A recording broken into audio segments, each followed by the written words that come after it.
B'Shem Hashem Naseh V'Natzliach, Shiur Torah, I think this is number 9. We're already long term. We also have some new people. We're growing rapidly. It starts like this sometimes and then... Okay, so everybody got their tea, everybody got their food, so now finally we're ready. Tomer's on the phone. I missed dinner, but this is good. Tomer's on the phone. Okay, so I thought today we'll start off with a couple of things about the Parashat, and I guess try to see how what I said yesterday is an example of, last week, is true, where one of the proofs that the Torah is real is that every Parashat, if you study it at the time that it is for that week, and you learn the Parashat, you'll actually see something not only relevant to today, but it's relevant to your life at that time. To your personal life at that time. But obviously, listen, you can read, there's a couple of ways of reading the Parashat, or the entire Torah. Mm-hmm. You can read it in a way where it's just a story, and people that don't know better, they say it's the best story ever told. The story of Moses, the story of Abraham, the story of Jacob, Isaac, of the 12 tribes, King David, and so on. It's a nice story. So you're talking about the outer level. But you learn the lessons that they're teaching you inside the story, and the details of what actually happened to these people's lives, the meaning of what happened to them into their lives. And you see that the instructions are very real, very obvious, but only if you pay attention. And the problem is that most people, when they say, oh, no, that means you need to know high level of Hebrew, or you need to know this. No, you don't need to know anything. You just need to know any language. It's translated to any language. You can understand the basic parts of the story, give you enough learning. The interpretations that Rashi and Onkelos and the other sages gave us are obviously going to give you a lot more details, but even the basic meaning of the Torah can still impact your life. Just a basic understanding, but you obviously have to understand the words. That's why I tell anyone, even if you speak Hebrew, but it's not your first language, it's highly recommended to read it in your native language along with Hebrew. So if it's English, you have to read it in English. Read it in Hebrew because you need to develop your Hebrew. But it doesn't do you any good to just read it and not understand anything. It's just like prayer, for example. If you go to shul and you're praying really, really fast, and you're just trying to race everyone because it seems like everyone is a machine, especially when you're new in shul, and everybody finishes Tfilat Shmoneh Esrei in about 2.5 seconds, and you just said, Baruch Atah Hashem for the first time. It seems like everybody else is finished. There's no point of racing anyone else. If you don't understand what you're saying, there's no point of doing it. Especially Amidah, you see some people in 1 second. I'm like, that's impossible. The thing. Here's the thing. The funny thing is about Amidah. I'll tell you guys, this is actually very important to know. Now, there are 3 prayers that are deoraita, meaning from Hashem, from the Torah itself, and the rest of the prayers are from Rabbanan. So the rabbis instituted these laws to do these other prayers. Now it still is a commandment that we have to do it, what the rabbi said. Hashem specifically said you have to listen to the rabbis, because they're my words in this world. But there's a difference between something that came straight from Hashem, an obvious difference, versus something that came from a rabbi, even if he's the biggest rabbi in history. But still, there's a difference. So there's 3 core blessings that you have to do deoraita. 1 is Shema Yisrael, 2 is Tfilat Shmoneh Esrei, which is Amidah, and 3 is Birkat HaMazon. After you eat bread, you have to do Birkat HaMazon. Now you do Birkat HaMazon only when you eat bread. Birkat HaMazon when you eat bread, or when you eat enough mezonot, where it's in essence the equivalent of something that satisfied you. And it's also good for the table. You bless the household. When you're eating, you have to also try your best to say one thing that's divrei Torah on the table before you walk away from the table, because in today's life, since we don't have the Bet HaMikdash, the Gemara tells us that your table, wherever you eat, doesn't matter whether it's at work or it's at home, wherever it is the equivalent of the Mizbeach. So in essence, every time you eat, it's like you're giving a korban for Hashem. So anyone who eats without a blessing is the equivalent of someone who stole from Hashem. Anyone who eats with a blessing but does not say Divrei Torah is the equivalent of a clown. So they're just clowning, and obviously Hashem doesn't like clowns. He likes serious people. So now, the bracha on the food is one before the food and one after the food. The Birkat HaMazon is specifically Deoraita. The one before the food is from Rabbanan. But either way, you have to bless the food. And it takes... Deoraita meanings from Hashem. Birkat HaMazon. So that's the Birkat HaMazon.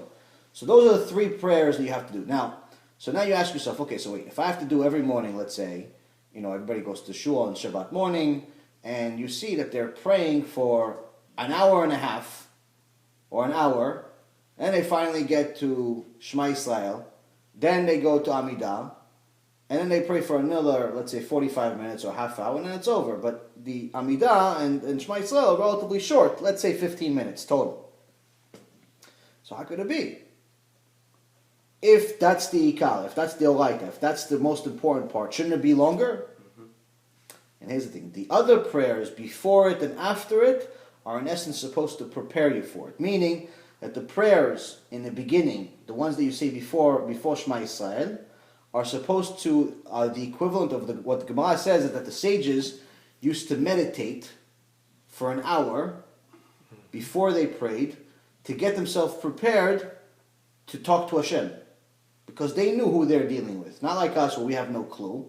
They knew that they're dealing with Hashem. So if you're going to go talk to the creator of the universe, the creator of everything, the one that's giving you a life, the one that's pretty much making the atoms spin over and over again just so you could see anything exist,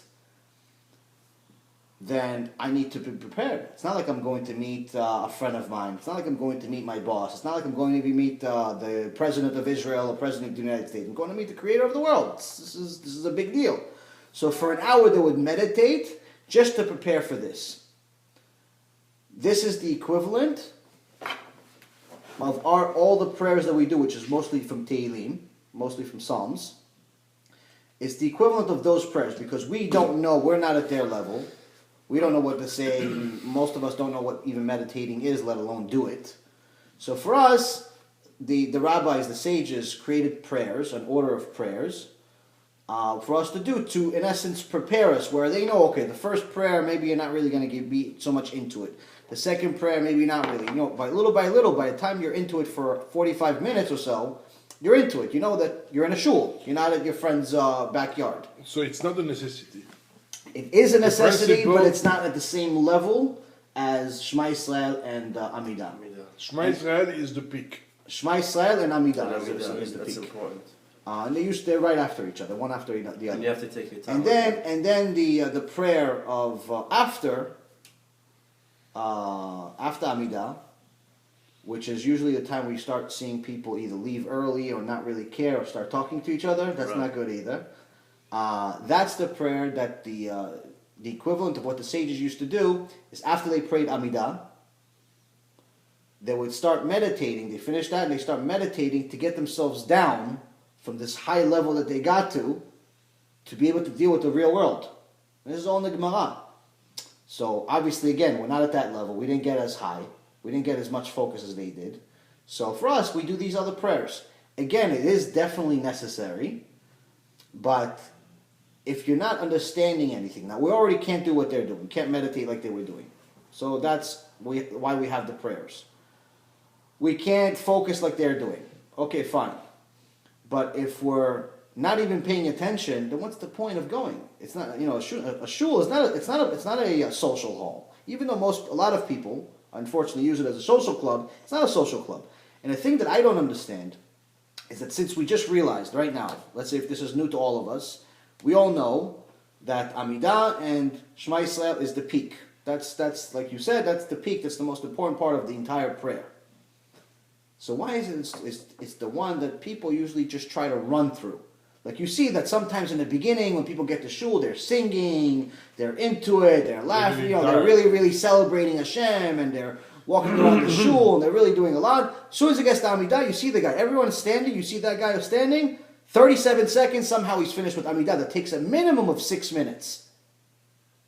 Minimum of 6 minutes. I mean, even if you're a fast reader, it takes 6 minutes, 7 minutes. I mean, it does not take 30 seconds. It's impossible.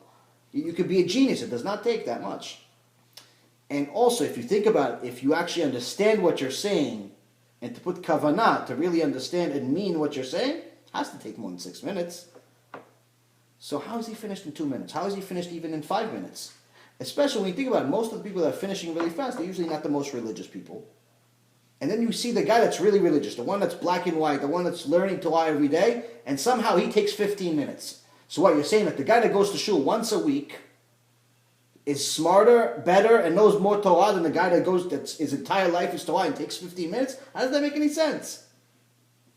And that's the thing. So that's why sometimes when you're praying, or all the time really, you have to just focus on what you're doing, and this is between me and Hashem. No one else exists. Don't look around who's finished, who's not finished, if they're finished, if they're not finished, it's irrelevant to you. Because also keep in mind that during Shachrit and also during Mincha, they come back, they do it again. So even if you don't finish with everybody else because you're trying to do your best, it's okay. Just finish it little by little. You'll get more kavanah into it, and it's more important to have kavanah and really try to get something out of this prayer than just to race everybody so you can walk around before everyone else. Also, another good thing to know about Amidah, there's two things actually. One of them is that when you finish the prayer, usually you take the 3 steps backwards, right? After you take those 3 steps, assuming that everyone else has not finished yet, where they haven't done stay in the same spot. Don't go back to 3 steps. Stay in that. After you take the 3 steps, don't move. Until the rabbi already did the first 3, when they recited the prayer, until he already did the first few prayers. Then once you do Nagdishach v'Nalitzach, then you can start moving forward. The other thing is actually that's from this parasha. It's very, very interesting. Reminds me from this parasha, not necessarily from this parasha, but it's actually something that's is during the prayer, right towards the end. You have actually, where's the siddur? Is there a siddur over there somewhere? Yeah, the white one. The white one, right? Yeah. There's a verse in here, in this week's Parashat. It's Lishuatecha kiviti Adonai, that the first letter of that verse is Lamed, and the last letter of the verse is Hey. And that's the first letter and the last letter of my wife's name. So now, the reason why I say this is because in Tfilat Shmona Esrei, you actually see that right here, towards the end, where it says Eloi Netzol Hashonim Mirav V'Siftotai Midvar Merah, and then you right before you say Oseh Shalom B'Momav. So there's a section over there that if you actually read the small print in your siddur, it says you could say something in there. And it's over there, it's very important and very good to say a verse from the Torah that you have to remember by heart, or at least have a little note for yourself, that starts with the first letter of your name and ends with the last letter of your name. So if you don't know it, tell me and I'll get you guys the verse from the Torah. For next time I'll get you guys, Be'ezrat Hashem, before Shabbat, I'll give you guys your verse. This and is each before the Shema? This is during Amidah. This is during Tfilat Shmona Esrei. So during Tfilat Shmona Esrei, after Sim Shalom Tova Bracha Chen V'Chesed V'Rachamim Aleinu, it's towards the end of right before the end of Amidah, right before the end of Tfilat Shmona Esrei. There is a section where you're telling Hashem, God, please protect me from having an evil tongue, from my own speaking lashon hara. And pretty much it's your last shot to really ask Hashem for help, but even for protection from your own self. And then you say,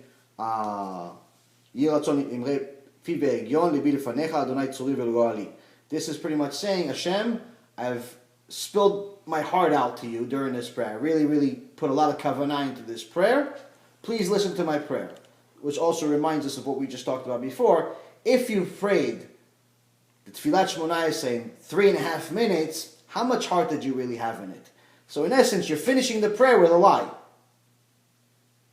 Think about it. I mean, if you really believe in Hashem, and it's not our version of Hashem, it's the Torah's version of Hashem, then if Hashem is Hashem, Hashem is all the time. That's what we said in the last few times, right? If Hashem is Hashem of the Torah, then He's Hashem all the time, not just when it's convenient for us. Okay, so now if we believe that the Torah is right, and the Torah says that when we're praying to Hashem, then that means that when I go to shul, or when I pray anywhere, Hashem is with me. He's all the time He's with me, even when I'm not praying, but specifically when I'm praying, I'm in essence having a first-hand conversation with Hashem. So how could I pray, spend 10 minutes, 20 minutes, an hour praying, get to the peak of the prayer, Tfilat Shmona Esrei, and then finish the prayer with a lie?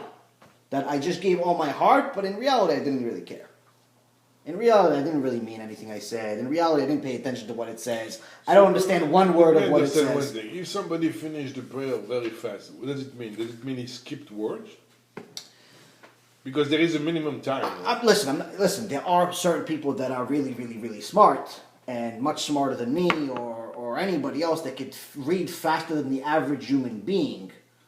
100%. Right, we're talking about the average. Average person. If the person goes to shul once a week, that's not average. It's not good. If they go into shul, let's say once a week, okay, they're not the most religious, but they're Shomer Shabbat, let's say. Yeah, like me. Okay, so Shomer Shabbat, we go to shul on Shabbat. We're giving kavod to the Shabbat. Baruch Hashem. Okay, it's good. It's not bad. I feel like I'm always the last one to finish this. That's good. It's Even not though bad. I'm Israeli. Has nothing to do with it. Well, some people. Someone that goes to shul, and let's say, for example, someone that's not, even better, someone that's not only doesn't go to shul often, but someone that doesn't even learn Torah on a regular basis. So, which means that it's not necessarily a core part of his life. So he's not a Talmid Chacham, let's say. If he somehow finishes faster than everybody else, or faster than pretty much the rabbi or half the room, the people that you know are people that dedicate a larger part of their life to the Torah, there's something wrong with that picture. That's just common sense. It's not the Torah. The Torah doesn't say that. I'm saying that's my own logic. If I see a rabbi that I know for a fact is a Talmid Chacham, I know he's dedicated more than 30 years of his life to learning Torah, I know that he's there all the time, he's learning all the time, and he takes 10 minutes, but you took 3 minutes, it doesn't make sense to me. It's not even. You could be smarter than him in science and math and everything else. I understand. But how are you supposed to read? Like word by word? You're supposed to scan the word. Don't forget you do that every day. I'm doing that every day. So sometimes I'm starving. Yes. So sometimes you just see from memory and you're just going through it. Yeah. Okay. So the way that, as far as people that read it too fast, the first question you had, people that read it too fast and finish faster than everybody else, either they're skipping words or they're doing something called skimming, where they're pretty much reading the first couple of words of the sentence, the last couple of words. זה הווריאנט. זה הווריאנט. אני הייתי מרגיש רע אם אני skip 2 words. Right, so they're not really praying, they're just going through the motion. Okay. Now how are we supposed to do it? The ideal, we can't get to the ideal right in 1 second. Okay, so we have to not feel too bad about ourselves right now. But our goal is to not only read, but understand the meaning of every word that we read. When we're reading it, not just the general understanding of, okay, I know that Eloi Netzor Shemira, I know that this particular section talks about Hashem protect me in essence from myself. I know the general understanding, but that's what I mean. What I mean is that I need to know each word what it means. So now if English is your first language, but you speak Hebrew, you know how to read, my high recommendation is that you have a book similar to this one that has the English translation under the Hebrew. Under the Hebrew, not on a different page. So you can in essence read both words around at the same time and develop your Hebrew at the same time, but also understand what you're reading. So now the more of the verses that you understand, the more kavanah you're going to have, because then it touches your heart. You're going to say, okay, listen, I understand that this, it's very easy to skip around and run around and worry about what everybody else is. But again, if we're praying to Hashem, and it's the real Hashem, not the Hashem that people created, it's the real Hashem, it's the only Hashem, then we have to try our best to say something really important over here. Because why? Because at the end of all of this prayer, we're saying, Hashem, I gave you my prayer from my heart, I gave you everything. So this is a really important verse. I mean, you're finishing an entire prayer, the most important part of the prayer. You're saying that you gave your whole heart, but in reality, maybe you didn't. So how could you, if you really believe you're in front of Hashem, how could you lie to Him? It's ridiculous. So that's why it's really important to have this, have a lot of kavanah. So now, if you guys don't have this verse from the Torah with your name, tell me and I'll get you guys the verse. What do you mean? I don't understand what's the verse with your name. Okay, so the verse is there's a verse, pretty much for each name there is a verse. Yeah, for each person, each name. Let's say 99.9% of names out there, normal names out there. Where do you get it from? The Kabbalah? No, from here. You just have to find a verse that starts with the first letter of your name. Shimon. So Shimon. So Shin is has to be the first letter of the sentence, and the last letter of the sentence has to be Nun Sofit or Nun. Okay, so Shimon. Okay. Yeah, if Shimon's the name, so we have to find a sentence that starts with the letter Shin and ends with the letter Nun. So yeah, we'll find it, Bezat Hashem, and I'll give it to you, and you could say that verse right at the end. That's the section over there. That's good. And it's good. So also you're saying during the prayer, you're also saying Divrei Torah. It's good to say a verse with Torah. So now why is this? Why am I even telling you this thing? This is not some type of Kabbalistic thing that I'm creating. Maybe I'm going to ask you guys to start donating me money. This is not something I'm creating. This is because at the end of times, for us, each of our own lives, not the end of Mashiach, I'm talking about the end of our life, each person, Be'ezat Hashem, Ad Mea V'Yislim, what ends up happening is that our body ends or dies, and our soul continues. Now, the Gemara says that this life is the equivalent of a hallway in comparison to the real life. So our body dies and our soul continues. Once the body dies, the Malach HaMavet comes to our grave, and initially we're in shock. We don't know what's really going on, and he asks us, "What's our name? Who are you?" So in order for us, because we're so confused, in order for us to remember our name, this verse is going to help us. Because the first thing we need to know in Shamayim is not how much money we made. It's not what kind of car we drove. It's not, if you have a house in Panama, or if you have a house in an apartment in New York, or if you have 2 girlfriends on the side, or if you have a wife none of that stuff matters in real life. What happens in Shamayim? Immediately when you get there, they ask you certain questions. Number 1 is, did you make time for Torah? And then you have 40 days that you have to give Divrei Torah in Shamayim. All the Torah that you know, you have to say it in 40 days. Now, if you don't know any Torah, what are you going to say? Well, you tell them, no, I was busy working. What, 100 years you've been busy working? Really? You didn't make an hour? Well, it's not exactly like an exam or a test. Because I think the exam of all exams. No, it's an exam, but it's not exactly you pass or you don't pass. It's if you know better, I think, and you're more conscious about the knowledge of the Torah, that will help you going in more advanced world. Otherwise, you will not have this ability. It's a tool to be able to live over there. Right, but if you don't have this tool, so you don't pass, because it's for your own good. It's not for somebody else's good. It's for your own good. Absolutely, but here's the thing. And the difference between this world and Shamayim is that here, even if I don't know any Torah, if I'm a good speaker, if I'm charming, if I'm charismatic, I can, give you guys a whole song and dance and speak to you for 5 hours about absolutely nothing. Did you guys ever see one of these speakers that speaks for an hour and a half and says nothing? Right.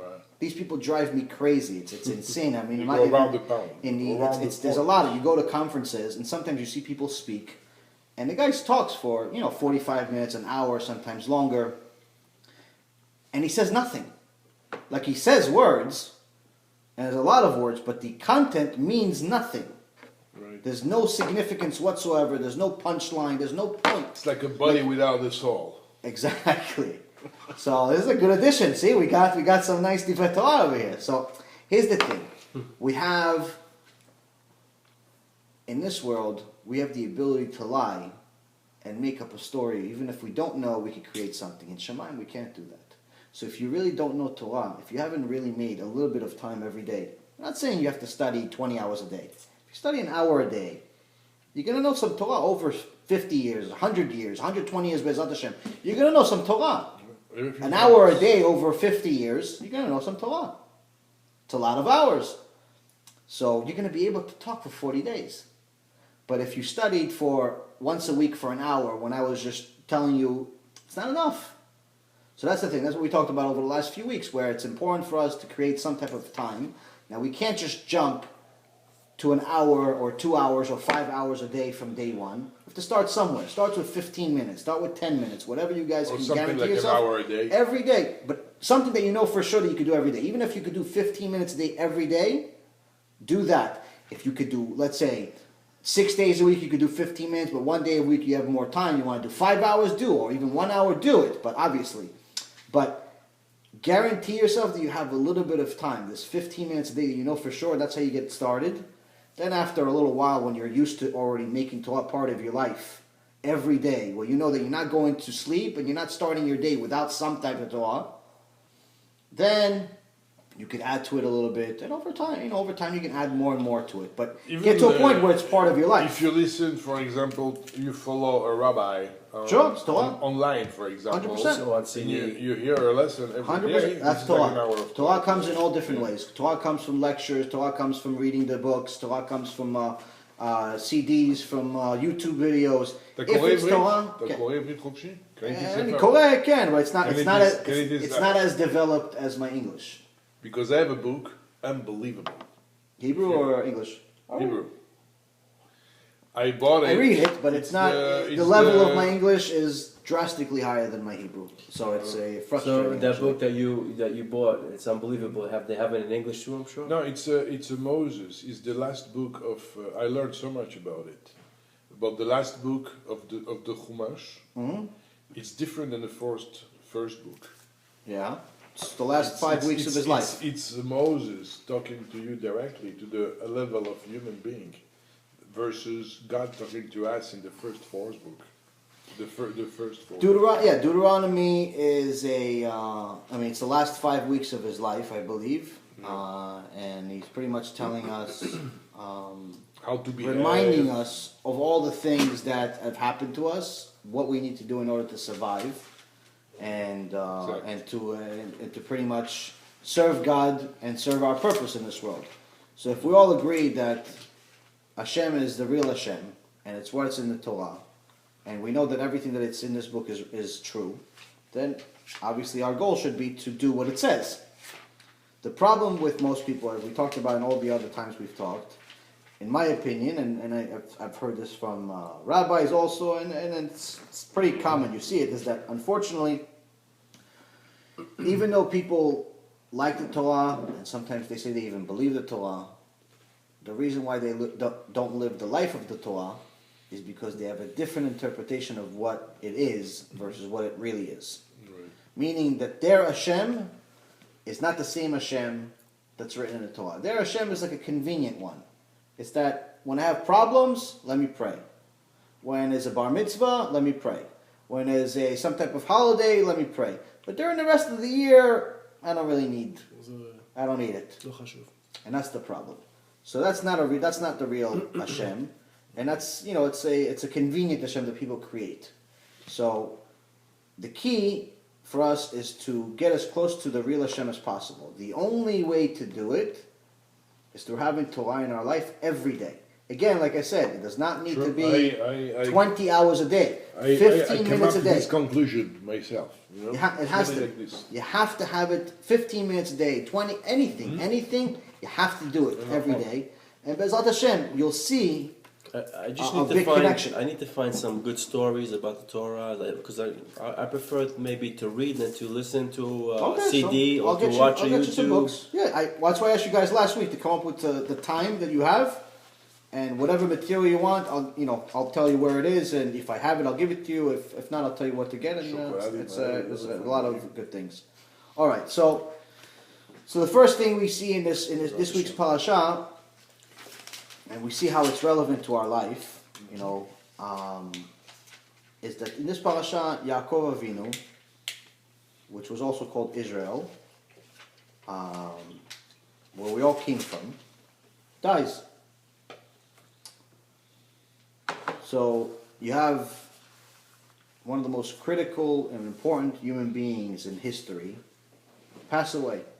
So obviously Hashem thought this is important enough to spend an entire chapter explaining what actually happened. So it's not like, sometimes you have people die in the Torah, and it's just one sentence or one verse that explains, okay, and this one lived, this one died, and that's it. Like for example, the beginning of the Torah, you see that they tell you about different people that lived. This one lived 930 years and he died. This one lived 500 and something years. He had this many kids and he died. Young died. So on. So they give you all these people's names, and they give you the family tree of where we started. There was 10 generations between Adam and Noah, and then there was 10 generations between Noah and Abraham, and they tell you pretty much who lived. So you see how the reason why Hashem spent time doing it and telling you all the names is because it also shows you that the Torah wasn't something that was an Hashem and creation and everything, wasn't something that was just imagined by Abraham or imagined by Noah. It shows you the lineage of exactly who it went from to who. And you see exactly the lineage of how it got from Adam to Noah, and from Noah to Abraham. And it's really important to know because it's, again, one of the problems with people that don't believe in Hashem, people that are called themselves atheists or whatever, many other names that they have. And usually these people like to believe in science and things of that nature, is that they say, well, listen, you know what, this is like the telephone game. I remember when I was a kid, we'd have 10 people one next to the other. By the time the message got from here to there, it changed. So in a normal course of a day, yes, things do change. But when you have the constant involvement of a supreme being that's nothing like us, there's something, it's very different than your typical telephone game because he's involved in the process, he's involved in the message. So again, many people lived in the Torah, many people were, we were told about, but usually it's very, very short sentences. But Yaakov Avinu, they spent an entire chapter talking about what happened during those last moments. And it teaches us something very, very critical about our own life that I think that is important for everyone to know. I don't think it's necessarily just for me or for you, but it's for everyone to really know, which is pretty much what's the difference between your average parent and a good parent. Now, you can't really compare your good to bad because it's not a relevant comparison. A bad parent could be an abusive parent and someone that's terrible. So I would say average because most of us are average, and good is what the Torah defines. Mm-hmm. So before we started, I asked Shimon, what's in regards to kids, what is the sign of a good parent? One who gives his kid everything, or one who tells him the truth. The truth. The truth. The truth hurts. Yeah. If you tell your kid, let's say for example, your kid plays a sport, and you see that the kid's really not that good. No, but this is not. You see, he's terrible. This is not a good comparison. I'm starting. Yeah. It's an example just to show you the extreme. Anytime you want to give examples, you want to give extremes because that's the only way you would understand. If I give you a normal example, then it doesn't make you think. So if the kid is not good in sports and you tell him you're terrible, is that a sign of a good parent? No, not necessarily, because maybe it's good for the kid to exercise. Maybe it's not his goal in life to be a good baseball player or football player or whatever sports player. So telling him really the truth that he's terrible is not necessarily the best way to build up his confidence. But on the other hand, telling the kid that it's okay for him to not do any homework and play PlayStation instead, just because, he cleaned his room or something like that, just because you want to appease him and you don't want him to cry, you don't want her to cry, that's bad.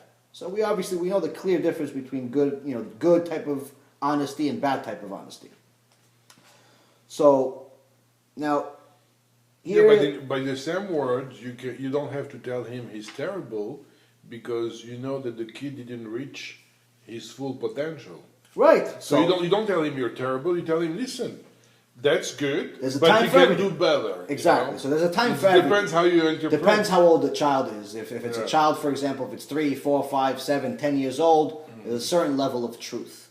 If he's already in his teens, there's a certain level of truth. If he's in his 20s, 30s, and 40s, there's a certain level of truth. Obviously, you have to treat him based on his age. So now there was one time there was these couple, new couple, and they thought themselves really, really smart. They were very, very educated people, and they come to the rabbi, and they're like, Rabbi, listen, we wanted to know when we should start, when should we learn about how to raise a kid? And he said, okay, how old is the kid? And like, well, he was just born 2 months ago. So they felt really good about themselves because it's brand new. He says, okay, you're about 20 years late. Like, what do you mean 20 years late? How could we possibly, he was just born. How could he possibly be late? He goes, because the Torah tells us that first you have to start with disciplining yourself, and that's the only way you're going to be able to discipline your kid. Because the number one influence that you're going to have on your child is based on you, your actions. They will emulate what you do. They will do exactly what you do. Mm-hmm. If you yell at your wife, they're going to think that it's okay to yell at people. If you argue with the husband, they're going to think it's okay to argue with anyone. If you steal, they're going to think you're stealing. If you tell them, listen, anyone calls, don't tell them I'm home, then they're going to think it's okay to lie. So whatever you do, they're going to do because they think you are their idol. You are their biggest role model. imitator. That's it. And again, in the beginning, they don't have their own personality. Between the ages of 2 years old, between 0 and 2, there's really not, they haven't developed anything yet. So between the age of 2 and 12 is the most critical time to help a child develop their real personality, to really teach them the most fundamental things about life, because that's when they're developing their personality. So the problem with most people that you see everywhere is that most people unintentionally abandon their kids when they're born until they're teenagers. Like, he's a little kid. What do I need to do? I need to work so I can make money, so I can have money for his college. Yeah, but look, I'm not religious, and I knew that the image I'm giving to the kids since they're born is very important. 100%. And that I learned from a lesson in Torah. So there you go. That when Joseph was in Egypt, and Potiphar was trying to seduce him, Potiphar's wife, right away he got the image of his father Jacob, Israel. So what I did all the time, following this example, and that works. 100%. I have 3 girls, and I put the talit, and every morning, or I tried every morning, I pray, just for them to look. No, I pray really, but the most important thing is also education. They look, and the picture stay in their mind every morning since they're born until today. They look at this picture, and if they want to marry somebody who is a guy one day or something, they will have this picture right in their face. 100%. That's what they're going to. The image is very important. So the image, whatever you're going to show them, exactly as Shimon said, it's very, very critical. The problem with most people is that they think that money is what's going to help their children's life. So they spend the beginning part of their marriage and the beginning part of the child's life going to work and giving their spouse or the school or someone else the privilege of raising their kids, because they figure that, I'm going to make money. I'm going to save enough money so we could buy a house. I'm going to save enough money so I could pay for college. I'm going to save enough money so we could help them with the wedding and all of these wonderful things. And all, whatever needs to be taught is going to be taught to my kid through somebody else. And when it comes for me to teach them something, I'm going to be able to teach them something more meaningful because they're already going to be teenagers. So they're going to understand what I say because they're teenagers. Now they're much smarter. It's much easier, logically when you think, to teach a teenager something than to teach a 4-year-old, right? Right. That's wrong. Why is it wrong? The problem with that logic, and this is what the Torah tells us, the problem with that logic is that when someone is between the ages of 2 and 12, they're developing their personality. They're like putty. They're like clay. They're going to be what you make them be. There are certain things that they already have from their last They sponge everything in. But they sponge everything in. So if you teach them Torah, then Torah is going to be something important in their life. If you teach them to be a Rasha, they're going to be Rashaim during their life for the most likely. If you teach them that stealing is okay, that's what they're going to do. Now what happens? So why can't you teach them when they're 15 or 16 years old? Because by the time they got to 15 or 16 years old, they already have their own personality. So now you have to fight their personality in order to get back to the putty. In order to get back to the part that you could influence. You could still influence them. It's never too late. Even someone that's 40 years old can change. It's just a lot more difficult because first you have to go through the barrier, through that wall, which is their personality that they've developed all these years, to finally get to the part that you can actually mold and change.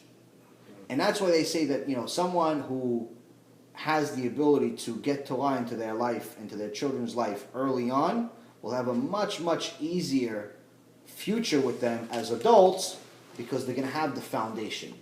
But when someone is thinking that money is more important and business is more important, or whatever it is more important than that, and since somebody else is going to do this job, unfortunately they're going to miss out on their kid's most important life. So this also brings me to a question that people have a lot, is that there was one time a guy, not a religious guy, and he sees this religious guy, walking with a carriage. He has a kid. It's like, hey, listen, let's stop for a second. He goes, yeah, what happened? What can I do to help you? He says, listen, I always wondered, you're young, you're like 20 years old. He goes, yeah, I'm 21. He goes, you have more kids, or this is the first one? He goes, no, this is my second kid. He goes, I always wondered about you religious people. How is it you spend your whole life in yeshiva, and immediately after you get to 18, 19, 20 years old, you get married, and immediately you have kids. How do you even know how to raise kids? When did you have time to learn about kids? Within 5, 6, 7 years, you already have a few kids. How do you even know how to raise kids? Me, I'm already in my 30s, he says. I haven't even had my first kid because me and my wife are still debating whether we even know what we're doing. We're reading all these books. We don't know how to do all this stuff. He started from a young age. And he says, do you believe in the Torah? He goes, yeah, no, I go to shul a couple of times a year. He goes, you believe it's true? He goes, yeah, I believe it's true. He goes, then that means you believe in Hashem, right? He goes, yeah, I believe in Hashem. He goes, so you think that Hashem brought us into this world and told us that here's this world, manage on your own? He goes, no, Mapitami, he told us what to do. He goes, exactly. So what do you think? He forgot to tell us about how to raise kids? He goes, okay, so where does he say it? He goes, it's in the same Torah. Just learn the Torah, you'll learn how to raise kids. Just because you don't have kids and you're a teenager doesn't mean that you don't know how to raise kids. Because the Torah, unlike any other subject, unlike science, math, technology, economics, any type of finance that you want to do, anything, the difference between Torah and everything else is that not only does it make you smarter, like all the other subjects, but it actually makes you a better person where you can actually improve yourself as an overall person. And it teaches you every subject. And that's one of the most amazing things about the Torah is that if you see somebody that's been learning Torah their entire life, like for example, my first-hand example with somebody like that is my cousin Ephraim Kachlon, that's been the biggest influence in my life. So Ephraim I believe he was born with a Sefer Torah in his hand. He knows an unbelievable amount, and he really, really dedicated his entire life to Torah in a way that's much higher than normal. Even people that go to yeshiva and stuff like that, much, much higher than normal, and Baruch Hashem, he's succeeded in a big way.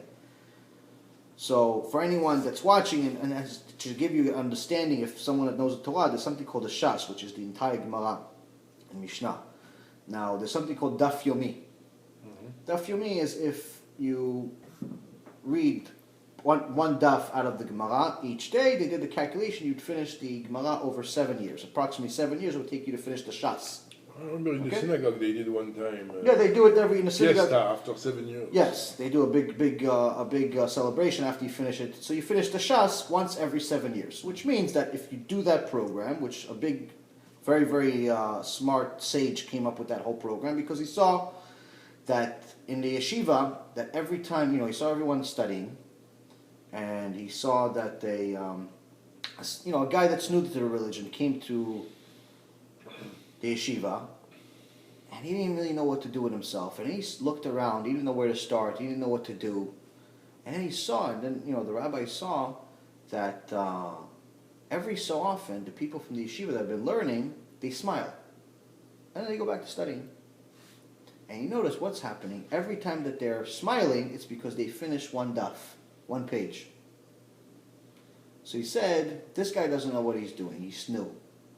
And I want to give him the same feeling as the people that know what they're doing. So let's create a program. We do once a day. You do one daf a day, which could take, more or less, it could take an hour, it could take 5 hours, depending of how deep you get into it. If you go really fast, it could take you an hour after you've got acclimated to it. I still think it's very fast. If you really delve into it, it could take you 6 months. Again, it depends how deep you go into it. But if you do it, let's say one daf, which is actually 2 pages, because the daf in the Gemara is front and back. If you do it every day, you could finish, you could finish 1 page each day, and you could finish the entire Shas over approximately 7 years. So, my cousin, as far as, again, he's not going to be happy I'm saying this, but, it's just to give you guys the difference between someone that's learning Torah and us. He already finished the Shas when he was still a teenager. He finished it 4 times before he was 20. So you think about it, a normal person that's studying every day will take 28 years to finish it 4 times. What?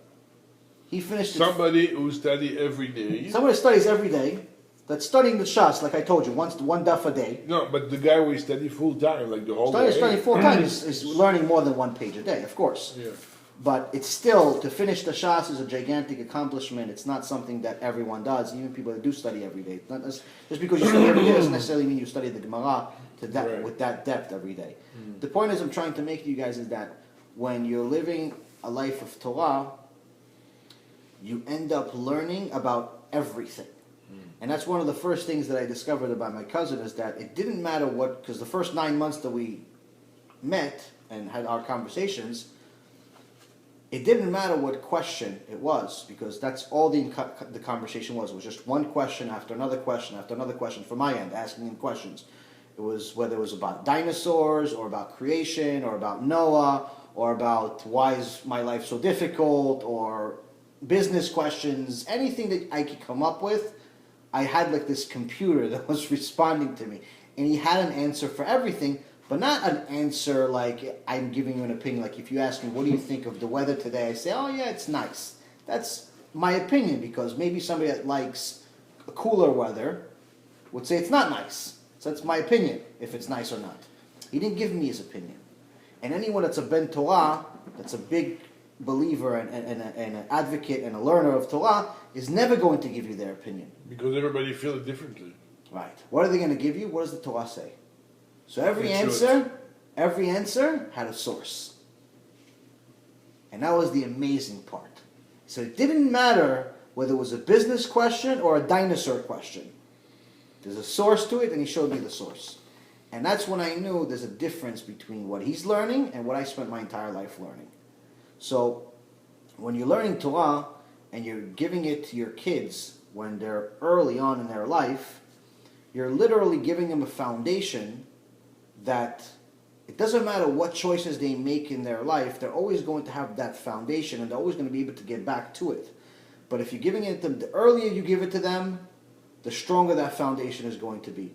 The later you give it to them, the more difficult it's going to be to penetrate. You can still give it to them. It's never too late for anybody. Even if somebody's 7 years old, they can still do tshuva. So it's never too late for anyone. No one should ever feel bad about themselves that they're too old or anything like that, because if you just look at one of the most important people in history, which was Rabbi Akiva, he just started learning the alphabet, the Hebrew alphabet, at the age of 40.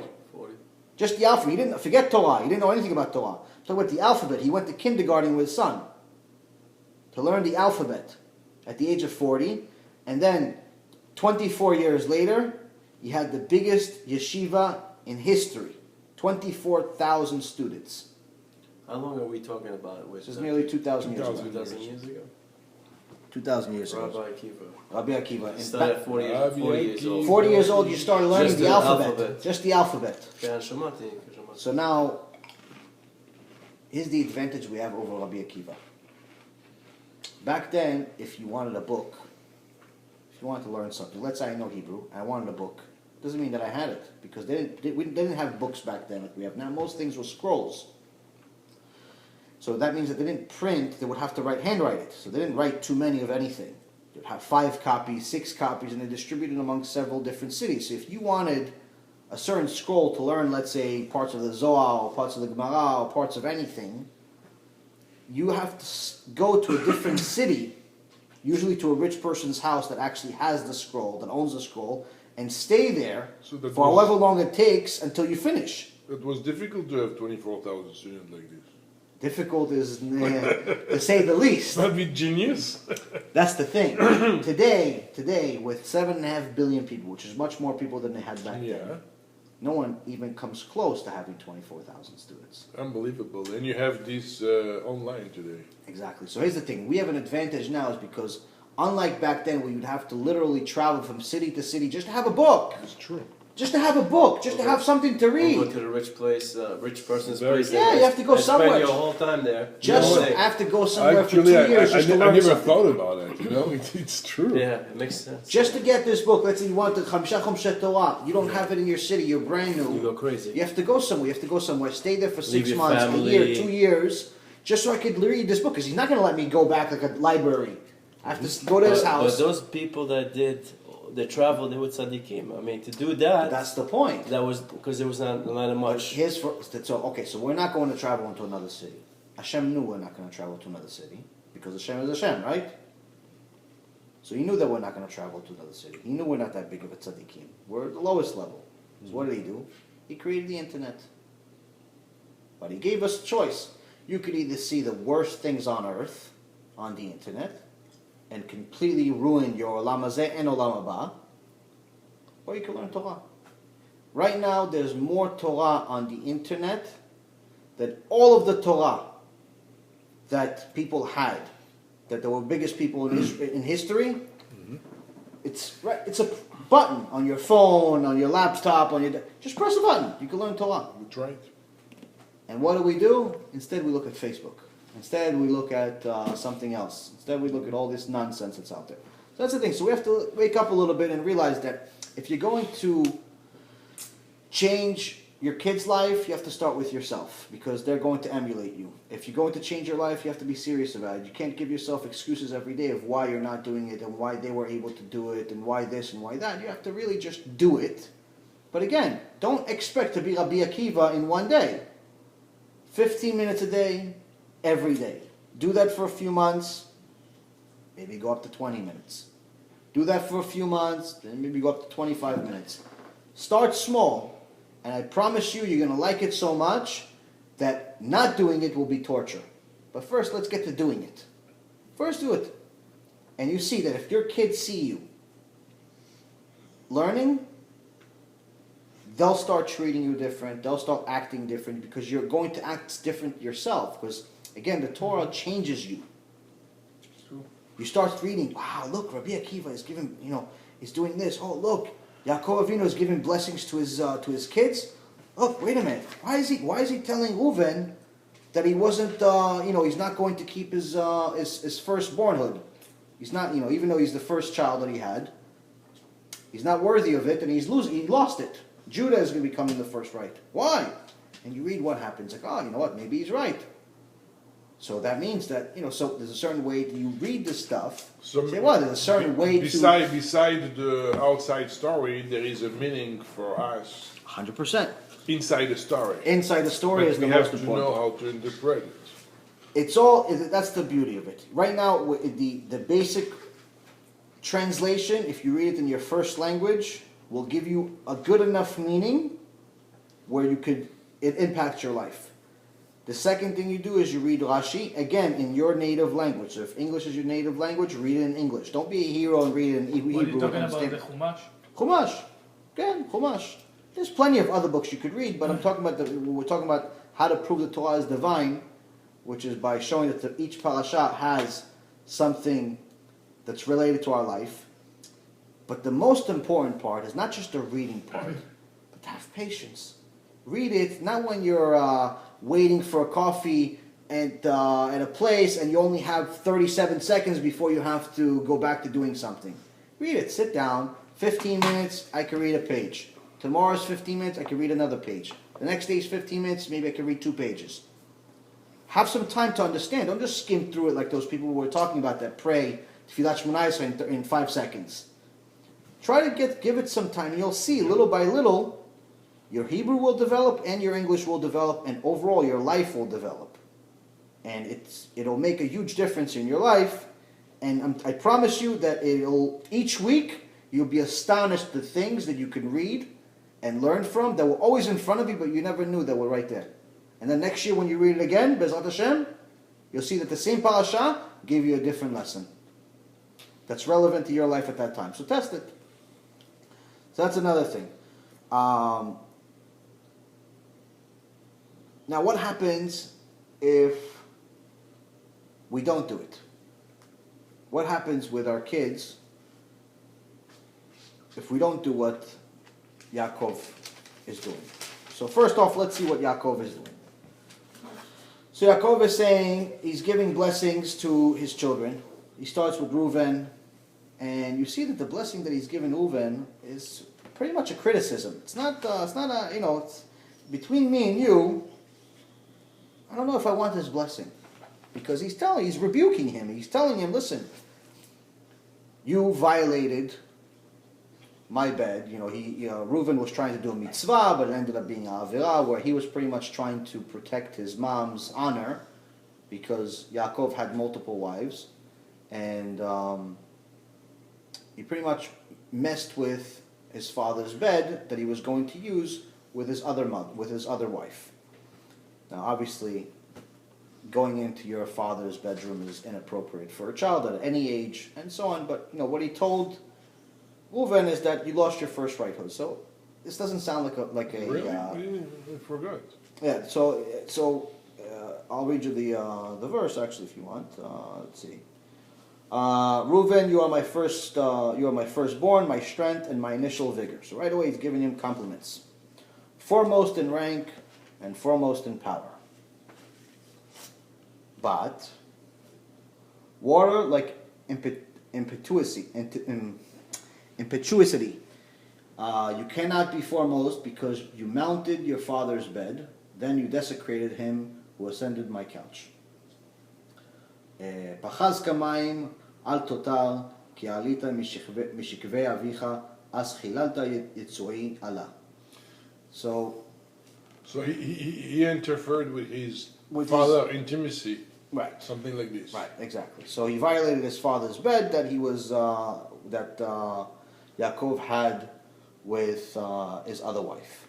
So now, what is he teaching? So he's telling him, he's giving him some compliments in the beginning. But then he's telling him something that you lost your first. Okay, so he already knew that he lost it by then. This is not the first time you heard about it. But what is he telling him? What's the point? Why are you telling me now? You're dying now. Now you're reminding me that I lost. I already lost 20-something years ago. You already lost this didn't happen today. This happened 25, 30 years before this. And he's telling him, he's reminding him that you're great. And you could be even greater. And you could actually, when you read the Midrashim, it says that Reuven became huge. He did a big tshuva already, before this and after this. Continued doing big tshuva and became very, very righteous. It's not, he wasn't just, he was one of the 12 tribes. He says, you're great, you're amazing. But your way to even greater is if you control your emotions. Because you couldn't control your emotions, you lost. You lost. But if you control your emotions, you, your children, your grandchildren, and every descendant that you have after that could be as great as it can be. You have the ability. He's not telling them, listen, you're a fool. He's telling them, look, amazing things about him. But why did you lose? Because of that one time that you let your heart decide instead of your brain. This teaches us about our own life. Something happens, somebody cuts us off, immediately we want to throw our phone at him, we want to run him over, you want to do something crazy, yell at the guy, do this, do that. For what? Who wins? Someone smart said one time, being angry at someone is like drinking poison and expecting the other guy to die. That is nice. That's a good one. Because being angry at him, he's not going to change. He cut you off. He's already thinking about his life. He doesn't care about your life. He doesn't care that you're angry. He probably doesn't even know you're angry. So continuing to be angry at him, you're trying to affect him, but obviously you're not. So it's like you're taking poison, you're drinking it, and you're expecting him to get hurt. Anger is bad. Doesn't make any sense. So over here, again, what leads to 99.99999% of all anger? Emotions, not controlling our emotions. There's always a way, the Torah teaches us, there's always a way to overcome your anger.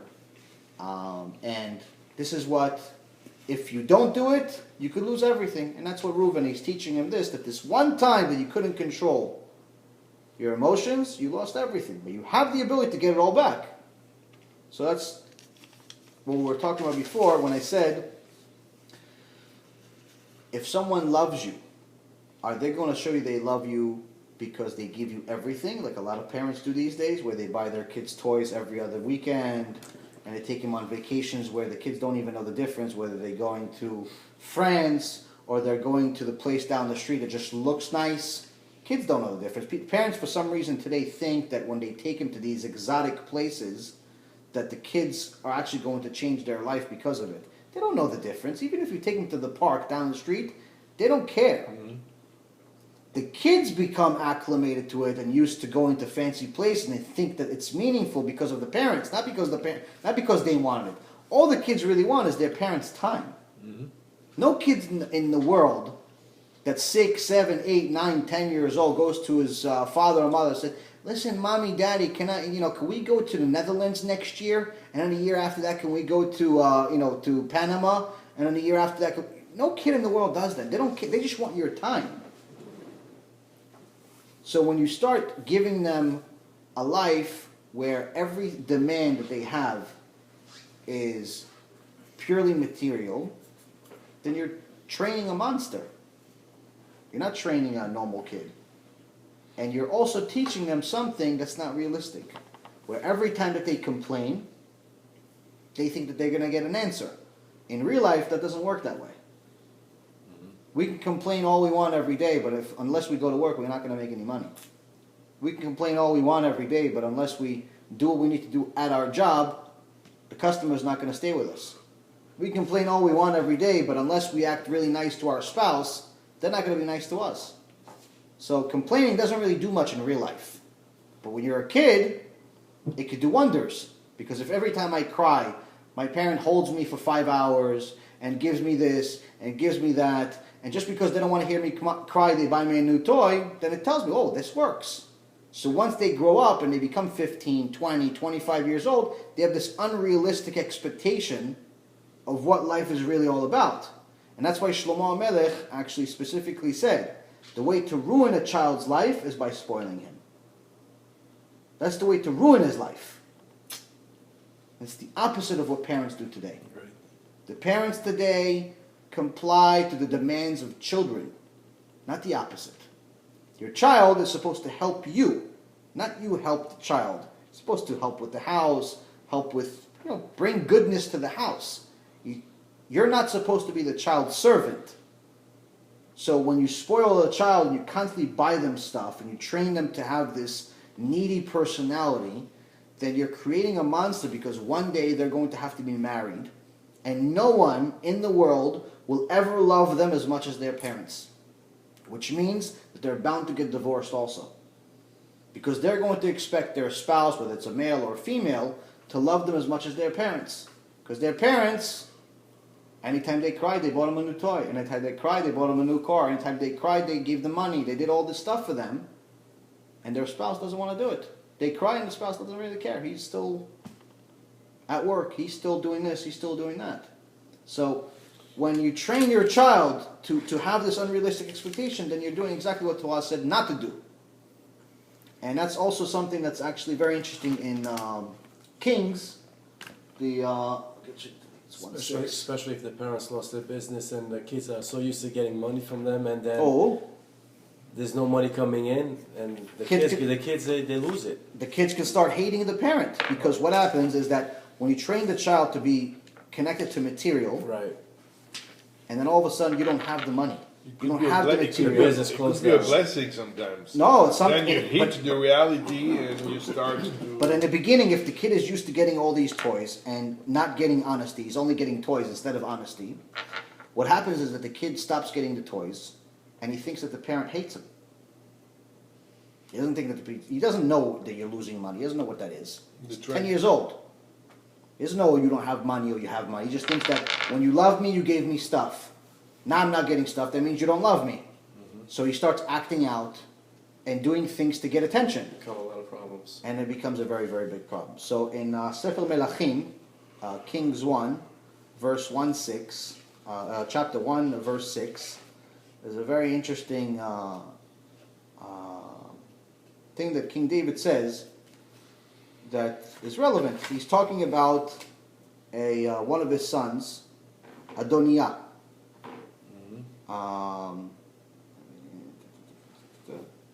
All his days, his father had never saddened him by saying, "Why have you done this?" Moreover, he was very handsome, and his mother bore him after Absalom. So this particular son, part of the reason of why David spoiled him. David spoiled him and gave him everything he wants, and never ever said he's doing anything that he did was good. And it wasn't. So what ended up happening with this kid is that he ended up becoming a big, big disaster for him. And he rebelled against him. He not only rebelled, Absalom was the son before him, and Absalom ended up going to war with King David. So King David said, you know what, so instead what I'll do is I'll just give him everything, and he'll love me instead of go to war with me. Mm-hmm. So he shows us here, why do they write it in the Tanakh? If it's in the Tanakh, that means it's important. It's not, they didn't just write it to tell us a nice story. Right? It's not just words to put together. Message. What's the message? This child that he gave everything to ended up trying to steal King David's kinghood anyway. Still tried to go fight him. It wasn't enough that he got everything. So this shows us that the strategy of giving our kids everything, literally everything that they want, is a disaster in the making. If there's a time for a toy, there's a time for learning. The number one thing you can give your child is teach them something. It's your time. Your time is not watching TV with them, by the way. Your time is not going and you're playing PlayStation with them. Yeah, you could do that if you want, but that's not really, they're not going to learn anything from that. Your time is to give them something fundamental that they can actually use in real life. And that's where the Torah comes in, and that's why sometimes it's a good suggestion for people that are new, that have kids, that the 15 minutes that they're just starting out with, to do with their kids. So you know what? From now on, I'm going to tell you a story every day, 15 minutes. They don't care what story you're telling them. Kids 5, 10 years old, 15 years old, they just want your time. So you go, okay, I'm going to read your story every day. Oh, what story we're reading? Oh, we're going to read the story that's called Chamisha Chomshei Torah. Oh, okay, great. Okay, in the beginning there was this, and you read the Torah to them. They think it's a story. And you're learning and teaching at the same time, which makes you a better learner. So that's your 15 minutes a day. That's a solution you could do. Teaching is learning twice. Me'achuz.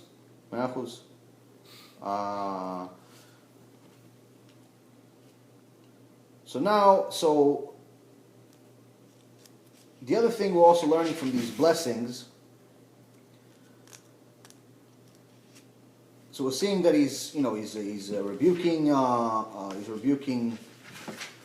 Reuven, And then also he's doing the same thing with some of the other sons that he has. But all of them are getting some type of a blessing. But there's a very interesting part when it comes to... one second. So who got the best blessing? Yosef got the best blessing. Everyone else's blessings is about one verse, sometimes two verses. Yosef Atzadik's, which is the last blessing, is more than a paragraph. He gets a lot of details. Well, he saved all the brothers. Yeah, but even more so, he was the most righteous out of the few. But also the blessing he gave Yehuda, was also. That's interesting. Was also he got to be the he got the rights to be the leader, the firstbornhood. Where are Yehuda? And he also said in this particular verse, he says that the Mashiach will come from him. Right. Which in this Parashat, the Mashiach is called Shiloh. Shiloh is the verse is here actually. The Mashiach is called Shiloh? Shiloh. So David come from Judah? King David came from Judah, yeah. King David. Most of the Jews are from Judah. לא יסור שבט מיהודה ומחוקק מבין רגליו עד כי יבוא שילה זה ולא יקעט עמים. So in English it's the scepter shall not depart from Judah nor a scholar from among his descendants until Shiloh shall arrive and his will be an assemblage of nations. So he gets the big blessing also. But something that's very interesting is right after that, he blesses his son Zevulun, and then after that, he blesses Issachar. So I'll give you a little bit of background about these two sons. Zevulun was a big businessman, very, very wealthy. And Issachar was a big tzaddik, Talmid Chacham, only Torah. They made a deal between them because they both knew the value of the Torah. All the 12 tribes knew the Torah, what the Torah is.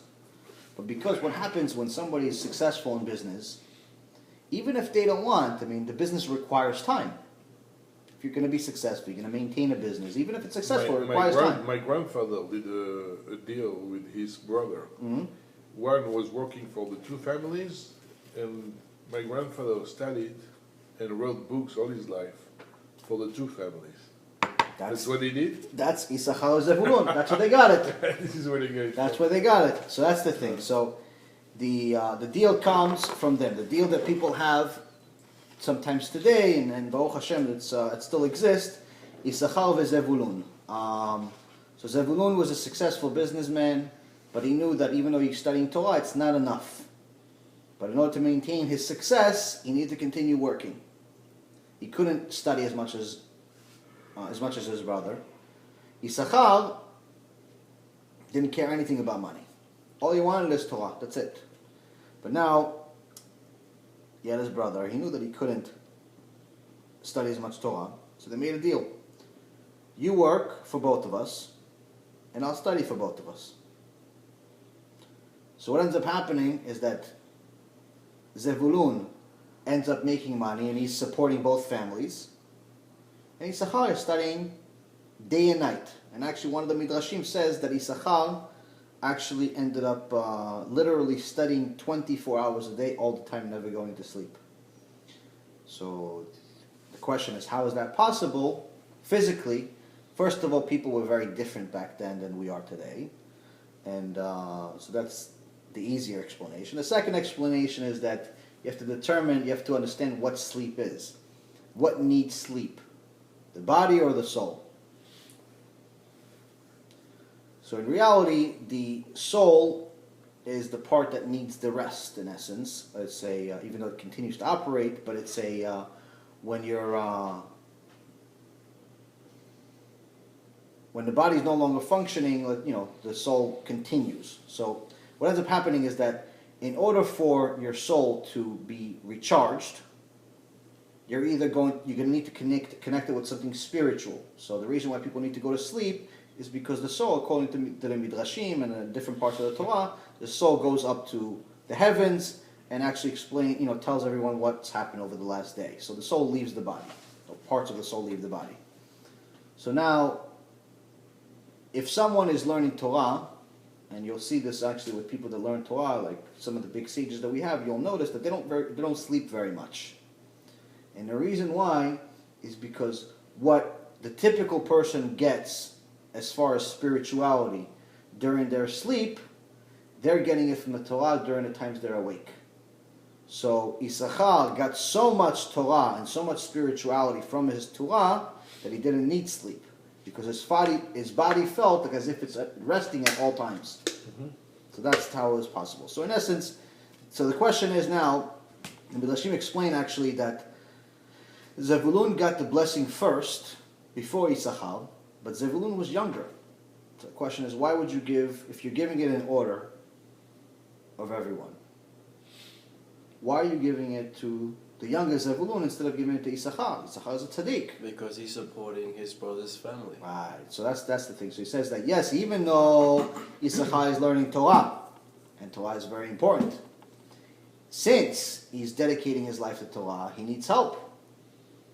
And Derech Hashem, he's going to find different ways. Hashem is going to find different ways to help you. He helped him by giving him a brother that's successful. He's giving his brother success so he can support both families. But Issachar wouldn't be able to succeed with as much Torah if it wasn't for his brother. So one depends on the other. So he says, because of that, Zevulun, you're getting the blessing first to continue your success, so he could continue having his Torah also. Nice. So that also teaches us something about our own life, is that sometimes we want to do a lot more than we can. Listen, some people want to study. Like, if it was up to me, I would study 24 hours a day just like him. Sometimes you can, sometimes you can't. So what do we do when we can't? There's other ways to do it. So advice to that's the number one mitzvah. There's two of the most, there's a list of mitzvot. And even though Hashem doesn't necessarily tell us, listen, this one is better than this one is better than that one, and the reason why they don't say it is because if everyone knew that, let's say, praying in the morning is more important than all the other prayers during the day, then no one would show up to Mincha and Arvit.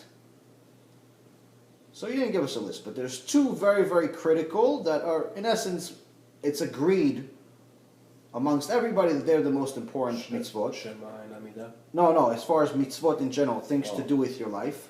One is to help people do tshuva. And the second thing is to support people that are studying Torah, if you can't study Torah yourself. So if we have the ability to study Torah, but it's not as much as we want, it's not 24 hours a day, it's not 10 hours a day. The number one thing that you can do, better than writing a Sefer Torah, that a lot of people like when they're successful, they like to contribute to a Sefer Torah, or give money to a Beit Knesset, or give money to, putting a new plaque in the Beit Knesset, or a dinner, or any of those things. Better than all of those things times 1,000 is supporting someone who dedicated their life to learning Torah.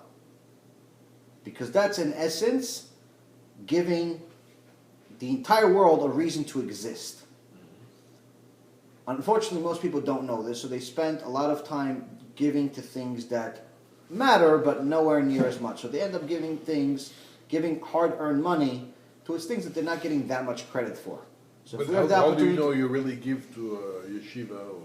You have to know who you want. The Torah specifically tells us. They are coming, and then you hear that there is all kind of scams. They take half of the money or something like this. You cannot give to somebody you don't know. You don't. You cannot give to somebody you don't know. You need to know. I'm not saying you know them like they're coming over to dinner every night, but you need to know who you're giving it to. You can't just give blindly like people give to the Red Cross or to some commercial they saw on TV that helps pets or helps people with cleft lips. You don't give to things like that. Yeah, there's plenty of other people in the world that are going to give to it. Don't worry, they're not going to go broke. The CEOs of those organizations are still making millions without us. even for people that have a nice beard and a hat and all of that good stuff, you can't just give them just because they have the beard and the hat.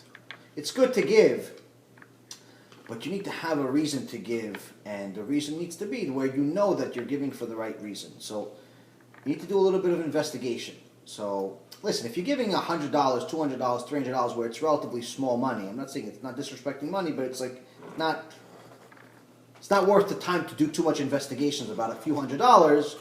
Yeah, if you have the opportunity and you have somebody that looks righteous and says a couple of divrei Torah that make sense, then yeah, of course, give.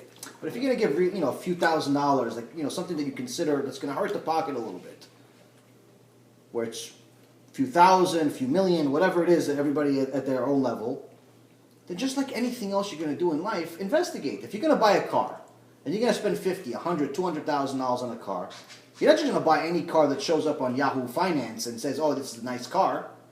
You're going to do investigation. How much gallon, how many miles per gallon, how fast from 0 to 60, because just in case I go into a race, something. I need to know. You investigate. Right. I need to know what's going on with this thing. You investigate. Same thing with these people. People know if they're really a well-respected yeshiva and well-respected rabbi, other people that are well-respected will know. And there's a few people that you could rely on that are not money-driven, and you could give it to them. But again, if you're going to give small money, Be'ezrat Hashem, it gets to the right place. If it's bigger money, and you want to give it to the right cause, you want to give it to the people that are learning Torah, then there are places that you can investigate, you can look into, do a little bit of research, and you can find out. If you don't know a place and you want, I've already done my own research. I have a place that I give to. And I'm sure you asked your cousin too. He knows. I spent a lot of time finding out in Israel. And it's listen, it takes a little time. If you want a place, I have one. If you have your own places, just do your investigation. But the point is that it just requires a little common sense, a little time. If you're going to give with your heart. Right. The kol halev. Mm-hmm. So if you're going to use your heart, then use your brain too also. Don't let it just be, because we just learned from the Parashat this week. Reuven got punished for only using his heart. Use your brain too. So that's the thing. So Issachar and Zevulun is a really, really good lesson that we have, because the value of Torah is really the core foundation of this world, and to support it is critical. And also, one thing I'll tell you guys, I don't know if you guys follow Israeli politics at all, but obviously, if anyone that does knows that the mistreatment of religious people in Israel is just getting worse and worse on a regular basis. They treat them worse than terrorists. Get better treatment than religious people in Israel. For the last, I think it's over 33 years, 35 years, something like that, religious people that spent their life learning Torah, they don't work like the regular people do. You're talking about the Charedim. Some of them work and study. Some of them just study. Plenty of them work. A lot more of them work. That's it. People don't know. There's many of them work. A lot more. I wish a lot more studied. The vast majority of them. So the Israeli government gives them a hard time. No, so hard time would be an understatement. So for over 30 years, one of the things like you have in this country, for example, is welfare. People that are poor get welfare. Okay, so if you don't work, then obviously you're not rich, unless you're married rich or something like that. So for over 30 years, they would get a 1,000 shekels, I think it was, 1,000 shekels a month, which is nothing. It's a few $100, $300, which for them, somebody doesn't have any money, it helps. So since a few new Rashaim joined the Israeli government, they've been putting pressure and pressure and pressure and pressure. And cutting down the. Cutting down would be great. As of January 1st, zero. They get nothing. Nothing. It's Right. So they get zero starting January 1st.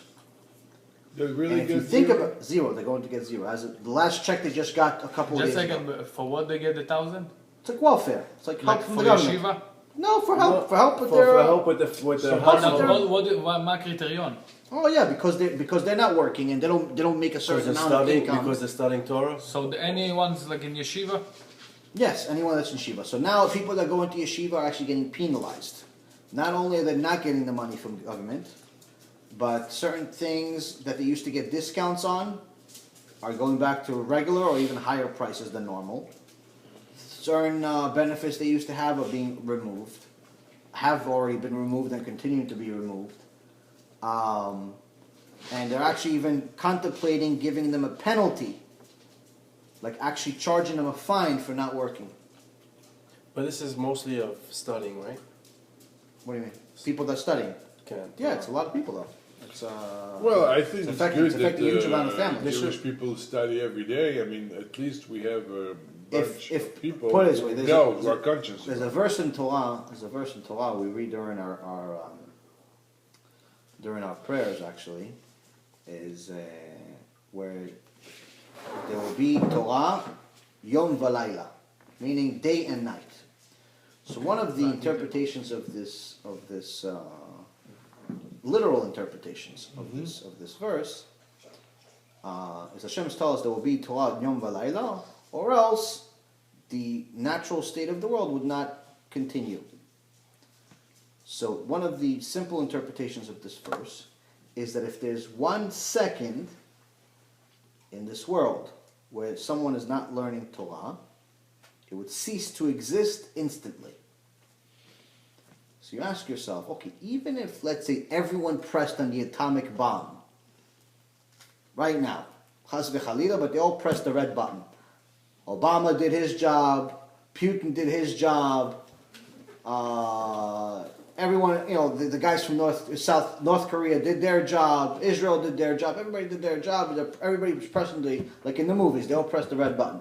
It still would take more than 1 second. So how could it be? That's where science comes in. If you guys remember, I think I said it in one of the other talks we had, but I don't think Shimon was here. So everything in creation is made of atoms, energy. Okay?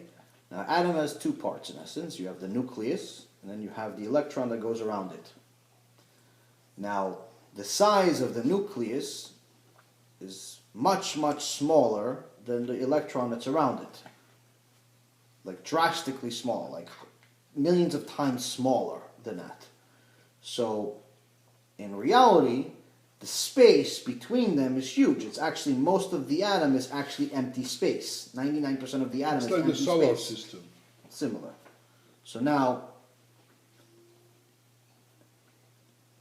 they say that the distance, because there's such a significant size difference between the two, the distance between the 2 points is the equivalent between us and the sun. So in reality, since 99% of it is empty space, how is this solid? How do we see it as solid? Because this really is nothing.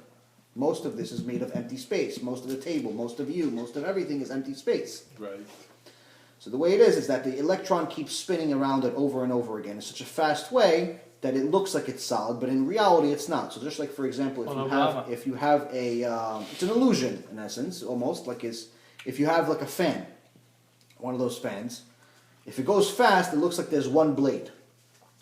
If you slow it down, it looks like there's a couple of blades. If you slow it down to 0, then you see there's 4 blades, let's say. So how come it only looked like 1 blade in the beginning when it was really going fast? Because when it's really going fast, you see like as if it's 1 piece. Same thing with the atom. The electron around it is going so fast that it looks like everything is solid. In reality, it's nothing. And science has pretty much looked at this. The Torah also looked into this thing. And pretty much since the overwhelming majority of everything in creation, everything in the universe, is actually empty space. More than 99% of all things in the universe is just atoms, which is empty space. If the electron stops spinning for just 1 second, then all we would have left is what really is the matter. What's left of it. And it would look like everything just disappeared because it's the actual contents of the atom are so minimal that would look like everything would just disappear. So they say that if the atoms stopped spinning in the entire universe, the actual matter of the entire universe would fit into a box of matches. So that's also the answer to our verse. How would the verse cease to stop existing? You answer that question with another question, which is what keeps this electron spinning? It's not connected to the electric socket. It's not connected to the sun. It's not connected to anything. Hashem keeps it spinning. If there's no Torah for 1 second, it stops spinning. And if it stops spinning, we all disappear. There's no death. There's no flood. There's no bombs. Hashem doesn't need all that. How do you connect stopping Torah and the stop of spinning? That's the question. If we have Torah, then that gives Hashem a reason to continue this planet, because we have Torah. So, if we don't have Torah, if we stop learning Torah, then there's no reason for this world to exist. So it's something like Noah. Something like Noah, but even faster. You don't do exactly what you're supposed to do. Right. You get the consequences. Right. So the consequences with Noah is that Hashem, even though it was a heavy punishment, he still gave this world another chance. The same thing happened 340 years later with the Tower of Babel, where the people of Babel were very wicked, and they tried to go against Hashem as if they can, and they built this big tower, this giant tower, in their fight against God, and Hashem destroyed them, and actually that's when he created the 70 languages. And the same thing happened, other times, but not to the same extent. The point is that Hashem continued giving us another chance. Why? Because there was always someone learning Torah. Noah was still connected to Hashem. There was still Torah. Methuselah, which was his grandfather, was a tzaddik, was connected to Hashem, was learning Torah. There's always a reason to continue this world.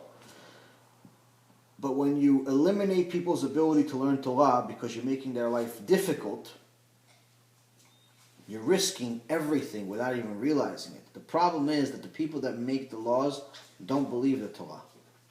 They don't believe it's real. They think it's just a book.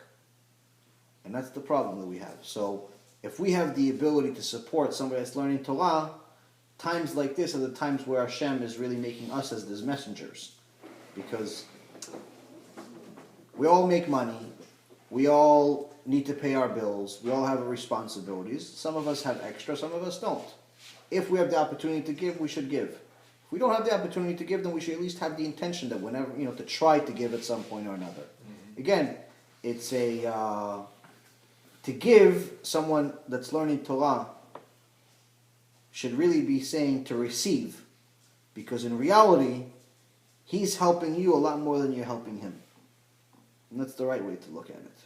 Because, you gave him money, but Hashem doesn't really need your money. You can give him, can give him money in plenty of other ways.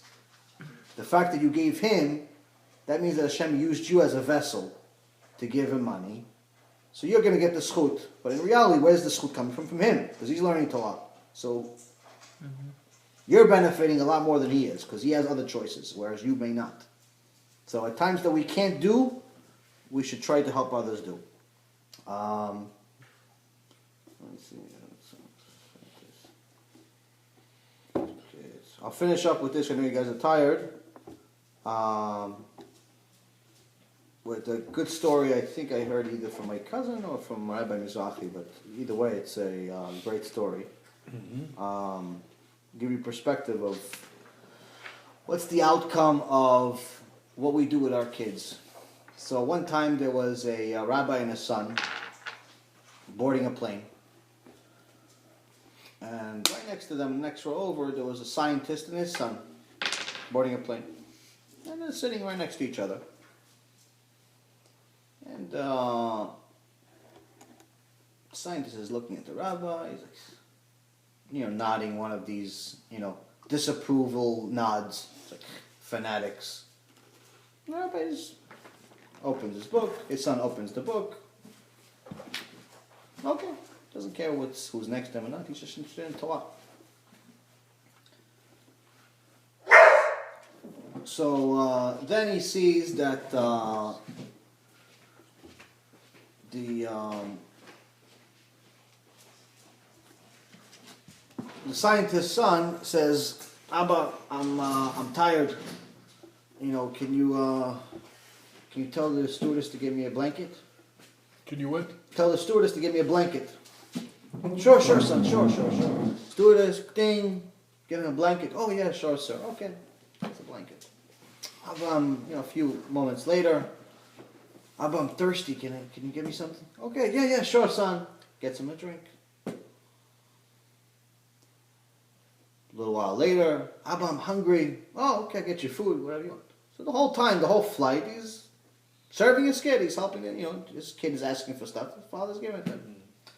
Then throughout this whole time, the scientist is looking at the rabbi. And he sees something different. A few moments later, a few moments after they start, he sees the son asking, Abba, are you okay? Do you want me to get you something to cover you maybe? Are you cold? He goes, no, Baruch Hashem, I'm okay. A few moments later, he says, Abba, you hungry? Maybe I should get you something to eat? Ask the stewardess. No, I'm okay. A little while later, you want something to drink? Okay, yeah, get me a drink. And he sees the kid goes, gets him a drink. The exact opposite. Yeah. So after a while, they're on the plane for 5 hours already.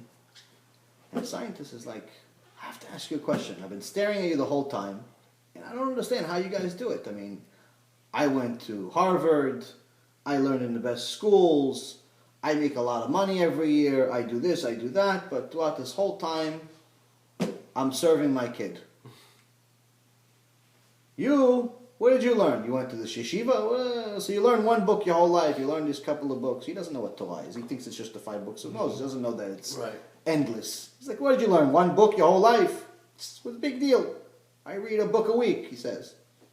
How is it that your son, how did you do that to your son? How did you hypnotize him to serve you the whole time? He thinks he's hypnotizing. So the rabbi is chacham. He has to talk to him in his language. The guy's insulting him a little bit. But at the same time, he's jealous. So he answers him in this way. Because you see, in my world, Hashem created everything. And we value our ancestors. Because we know that our forefathers are Abraham, Isaac, and Jacob. And we had the 12 tribes. We had Moses. And it goes all the way towards us. So every time, every generation values the previous generation because they are closer to the ancestors. So my son values me because he knows that I'm closer to the ancestors and I know more, so I can help him, I can teach him things. So he treats me with respect. Because in your world, it's the opposite. Every creation is supposed to be better than the older one because you guys believe in innovation and evolution. So, which means that you are less than your son. And his sons are going to be better than him because you guys believe that you're constantly involved. And the reason is because you think that it all came from a monkey. So he's treating you worse because he thinks you're a monkey. And that's the truth. If you give somebody the foundation of Torah, if you give him the foundation of what everything is more important, where to treat the parent as the valuable, not the son is the boss, then you're giving your son a gift of a lifetime. But if you only focus on giving them material items and things of that nature, then not only are you mistreating the kid, but on top of it, you're causing him to live a life of misery that's going to be beyond their control, that could potentially ruin not only their life, but also their kids, because this is an ongoing thing. So the most important gift we could give ourselves is Torah, 15 minutes a day or more. Most important gifts we give to our kids is the same exact thing. We could do it together. And Be'ezrat Hashem, this Parashat taught us a little bit about all of this stuff. And Na'aseh v'natzliach Be'ezrat Hashem. Chazak u'baruch. Thank you guys. You have any questions, or let you guys go to sleep a little bit? It was very interesting. We have to and I have to say it's good to have Shimon. Baruch Hashem, yes. We have a great new addition. Now we have some more power. Baruch Hashem. Thank you. And let this table, Bezat Hashem, expand. Amen.